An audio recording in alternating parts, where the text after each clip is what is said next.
Halo dan selamat datang kembali di The Deep Dive. Coba deh kita bayangin sejenak. Dulu itu kan kalau kita bicara soal penyandang disabilitas, gambaran yang muncul seringnya apa? Institusi besar, panti-panti yang terisolir.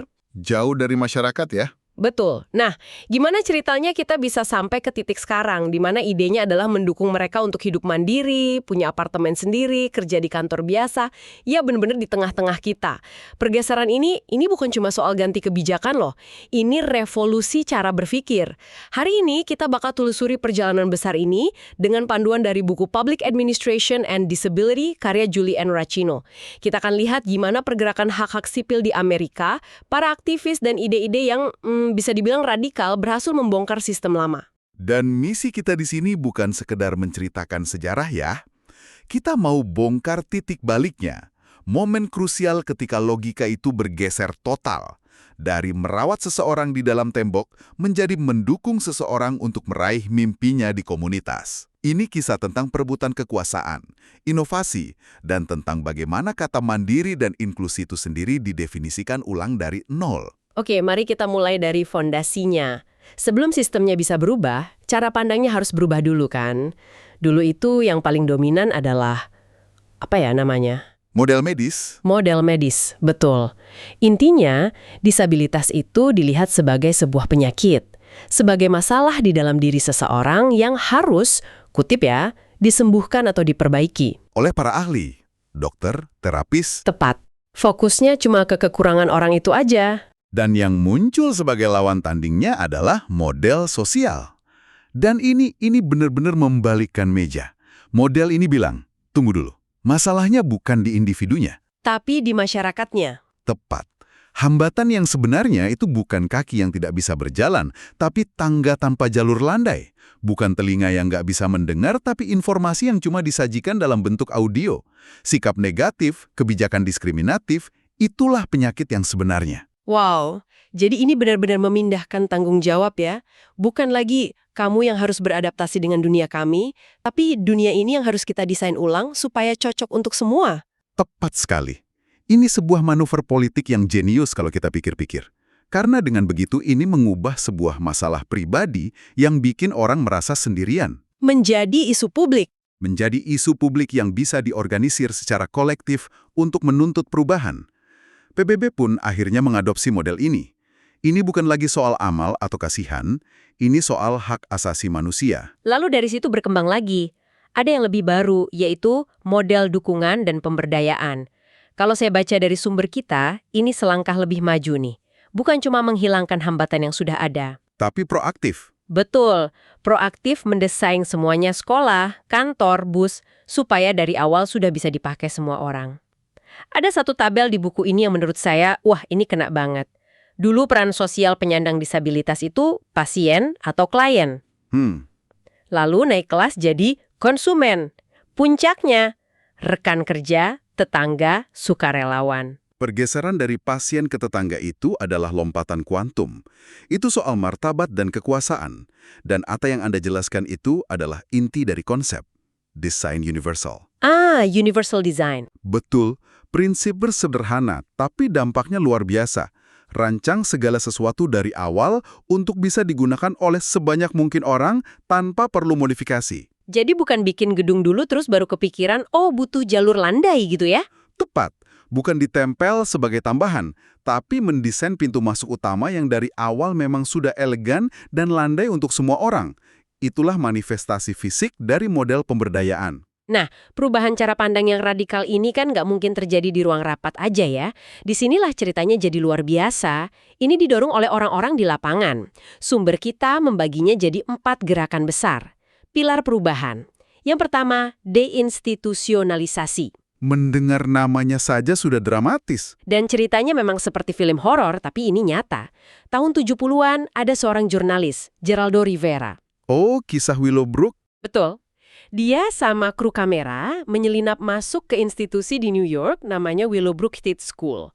Apa yang mereka rekam dan siarkan itu benar-benar mengguncang Amerika.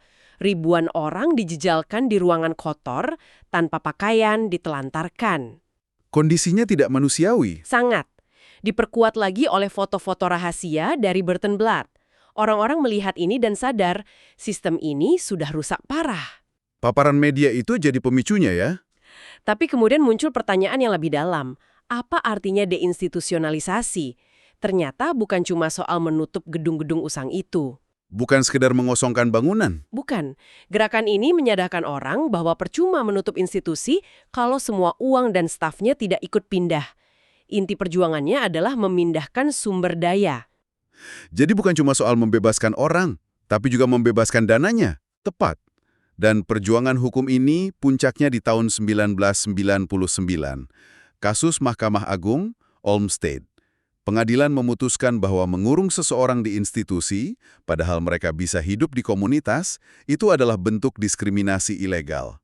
Wah, itu keputusan yang besar sekali dampaknya. Sangat besar. Setiap orang berhak atas pengaturan yang paling terintegrasi. Ini jadi landasan hukum yang memaksa negara untuk membangun layanan komunitas. Oke. Jadi setelah orang berjuang untuk bisa keluar dari institusi, langkah logis berikutnya adalah mendefinisikan seperti apa hidup yang baik di dalam komunitas. Ini membawa kita ke gerakan kedua, kehidupan mandiri atau independent living. Dan ini yang luar biasa. Gerakan ini dipimpin langsung oleh penyandang disabilitas itu sendiri. Kisah ikoniknya datang dari Universitas Berkeley kan? Ada mahasiswa pengguna kursi roda, Ed Roberts. Bersama Rolling Quads. Betul, mereka membentuk kelompok yang mereka sebut Rolling Quads. Mereka berjuang mati-matian untuk hal-hal yang sekarang kita anggap biasa. Seperti jalur landai untuk masuk kelas. Iya, dari perjuangan mereka lah lahir pusat kehidupan mandiri pertama di dunia. Puncaknya itu aksi duduk 25 hari di Gedung Federal. Di San Francisco. Mereka menuntut pemerintah menandatangani peraturan anti-diskriminasi yang sudah lama tertunda. Mereka nggak mau pergi sampai pemerintah akhirnya menyerah. Anda harus bayangin betapa nekapnya aksi itu. Lebih dari 100 orang dengan berbagai disabilitas menduduki gedung itu hampir sebulan. Logistiknya pasti sulit sekali. Sulit, tapi mereka dibantu kelompok-kelompok tak terduga. Salah satunya Black Panthers, yang tiap hari mengirimi mereka makanan hangat. Aliansi yang luar biasa. Tapi filosofi di baliknya ini bukan cuma soal akses fisik kan? Pasti ada yang lebih dalam. Jauh lebih dalam. Ini adalah revolusi tentang kekuasaan. Slogan mereka adalah, "Nothing about us without us." Jangan membuat keputusan tentang kami tanpa kami. Tepat. Sebelumnya kan para profesional, dokter, terapis yang menentukan segalanya. Gerakan kehidupan mandiri bilang, tidak, kami adalah ahli atas hidup kami sendiri. Inovasi terbesarnya adalah kontrol pengguna atas layanan, terutama soal asisten pribadi. Maksudnya? Idenya adalah, sayalah yang merekrut, melatih, mengatur jadwal, dan jika perlu, memecat orang yang membantu saya. Jadi ini bukan tentang menjadi mandiri dari bantuan, tapi tentang memegang kendali penuh atas bantuan itu. Perbedaan segalanya. Itu perbedaan yang sangat besar. Itu adalah pergeseran dari objek perawatan menjadi subjek yang berdaulat atas hidupnya sendiri. Gerakan ketiga yang disebut di sumber kita adalah dukungan komunitas. Ini datang dari arah yang sedikit berbeda ya. Benar. Ini akarnya dari bidang kesehatan mental. Dulu kan orang dengan masalah kesehatan mental juga ditempatkan di rumah sakit jiwa raksasa. Gerakan dukungan komunitas ini adalah upaya menciptakan alternatif, membangun jaring pengaman lengkap. Perumahan, layanan krisis, rehabilitasi. Betul, yang semuanya ada di tengah masyarakat, bukan di pinggir kota. Tapi tunggu dulu, apakah komunitas di sini artinya sudah otomatis terintegrasi? Pertanyaan yang sangat bagus. Dan jawabannya pada awalnya seringkali tidak. Banyak layanan komunitas pertama itu masih bersifat segregasi. Misalnya rumah kelompok yang isinya hanya penyandang disabilitas. Oh, jadi masih terpisah juga ya? Masih terpisah. Atau program kerja harian di mana mereka berkumpul di satu tempat, jauh dari pekerja lain. Pilihan pribadi pengguna juga belum jadi prioritas utama. Jadi ini langkah maju dari institusi, tapi belum sampai tujuan akhir. Tepat. Tapi dari gerakan ini lahir ide-ide penting, sangat penting. Contohnya? Konsep seperti supported employment atau pekerjaan dengan dukungan lahir dari sini. Idenya adalah, daripada menempatkan orang di bengkel kerja terlindung, bagaimana kalau kita bantu mereka dapat pekerjaan sungguhan di perusahaan biasa, lalu kita sediakan dukungan di sana? tepat sekali. Dan konsep itu nantinya akan menjadi transformatif. Ini membawa kita ke pilar keempat, dan ini yang paling menyentuh secara personal. Gerakan advokasi diri atau self-advocacy. Ini adalah saat di mana individu dengan disabilitas intelektual, kelompok yang suaranya paling sering direndahkan, akhirnya berkata, "Cukup, kami bisa bicara untuk diri kami sendiri." Dan mereka melakukannya dengan cara yang sangat kuat. Mereka membentuk kelompok-kelompok dengan nama seperti People First. Utamakan kami. Slogannya sederhana tapi menusuk. Kami adalah manusia dulu, baru disabilitas kami. Salah satu tokohnya adalah Bernard Carabello. Dia kan salah satu korban dari institusi Willowbrook yang kita bahas tadi. Benar, dia berhasil keluar dan menjadi advokat yang sangat vokal, membuktikan bahwa orang yang dianggap tidak mampu ternyata bisa memimpin sebuah gerakan nasional. Dampaknya pasti luar biasa. Selama ini mungkin orang tua atau profesional yang selalu bicara mewakili mereka di rapat-rapat, iya kan? Tepat. Gerakan ini secara radikal mengubah dinamika kekuasaan itu. Lahirlah organisasi nasional seperti SABE, Self-Advocates Becoming Empowered. Mereka memperjuangkan hak untuk membuat keputusan sendiri.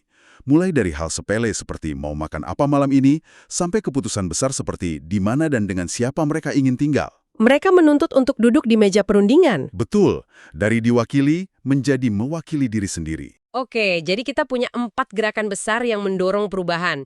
Deinstitusionalisasi, kehidupan mandiri, dukungan komunitas, dan advokasi diri.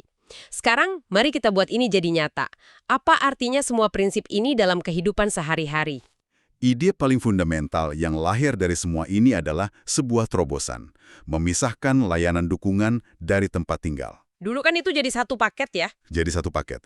Kalau kamu butuh bantuan intensif, kamu harus tinggal di fasilitas A. Kalau butuh bantuan sedang, tinggal di fasilitas B.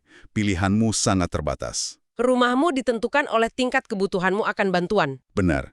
Sekarang, idenya dibalik. Seseorang bisa tinggal di manapun mereka mau, apartemen sewaan, rumah sendiri, dan layanan dukunganlah yang datang kepada mereka.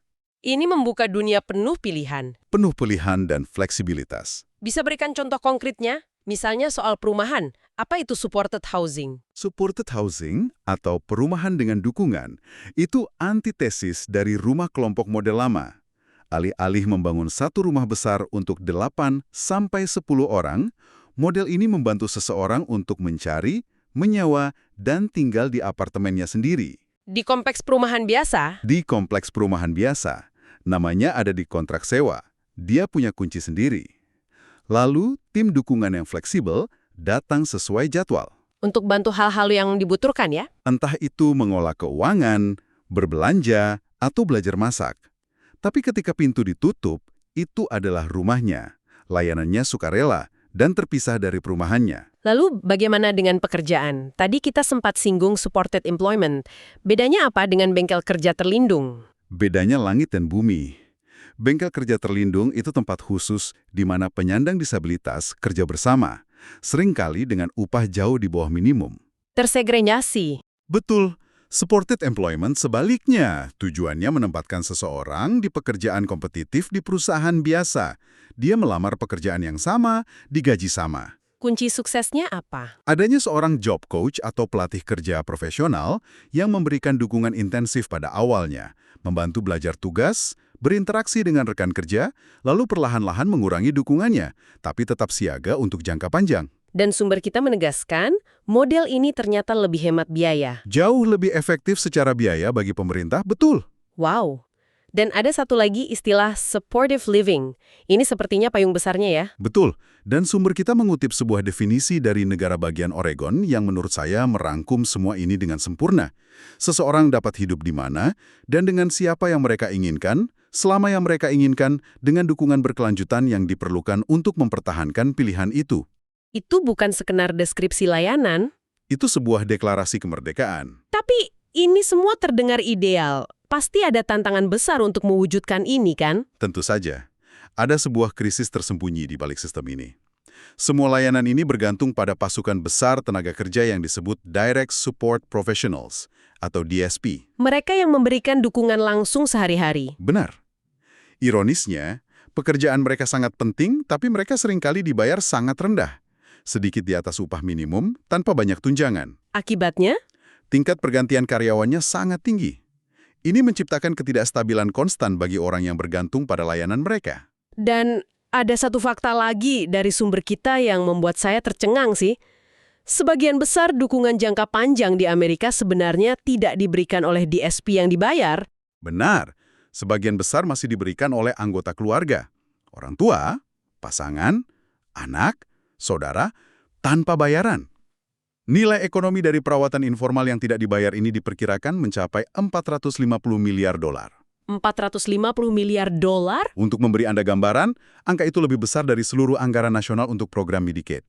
Ini menunjukkan betapa sistem ini sangat bergantung pada pengorbanan keluarga. Yang seringkali tidak terlihat dan tidak dihargai. Tepat. Jadi, kalau kita rangkum perjalanan kita hari ini, kita mulai dari model medis yang melihat individu sebagai masalah, lalu bergeser, ke model sosial yang menunjuk masyarakat sebagai sumber masalah, didorong oleh serangkaian gerakan hak-hak sipil yang luar biasa, dan akhirnya melahirkan model layanan berbasis dukungan yang revolusioner. Apa pelajaran terbesar yang bisa kita ambil dari semua ini? Pelajaran terbesarnya adalah, ini bukan cuma cerita tentang kebijakan disabilitas. Ini adalah cermin yang kita sodorkan ke wajah masyarakat kita sendiri. Bertanya, seperti apa komunitas yang baik itu? Siapa yang boleh menjadi bagian darinya? Dan apa arti sebenarnya dari hak asasi manusia? Betul. Mendesain ulang dunia agar lebih aksesibel itu pada akhirnya menguntungkan semua orang.